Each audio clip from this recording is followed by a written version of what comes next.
Hello friend, শুভ বিকেল। দেখো আমি এই যে চিকেন বানিয়ে রেখেছিলাম পিৎজা বানানোর জন্য। তো দেখো এখন এই আমার মেয়েরা বসে গেছে, এই যে কড়াইটা ধরে নিয়ে এত টেস্ট ওদের লাগছে, বলছে মা এত ভালো লাগছে আজকে চিকেনটা, যে এখন এমনিতেই ওরা নিয়ে বসে গেছে, খাওয়া শুরু করে দিয়েছে। এটা পিৎজার চিকেন আমি বানিয়ে রেখেছিলাম, ময়দা মেখে রাখা আছে, ওটাও তোমাদের সঙ্গে শেয়ার করব আমি পিৎজাটা যে বানাবো। তো ওদের এত ভালো লাগছে, বলছে আবার মা চিকেন এনে বানিয়ে তারপরে বানাবে, আর নয় তো ভেজ পিৎজা বানাবে। তো দেখো তোমাদের কেমন লাগছে দেখতে, চিকেনটা এত সুন্দর লাগছে দেখতে, খেতেও নাকি খুব দারুণ হয়েছে, ওরা খাচ্ছে বলছে। কেমন হয়েছে বেটা একটু বলে দাও, চিকেনটা তোমরা তো খেয়ে নিলে, খাচ্ছ।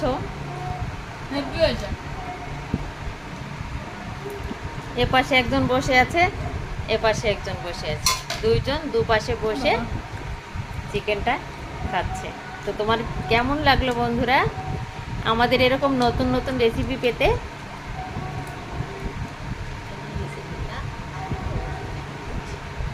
চিকেনের রেসিপিটা এই যে আমি আবার বানিয়ে শেয়ার করছি, তো তোমরা দেখতে থাকো,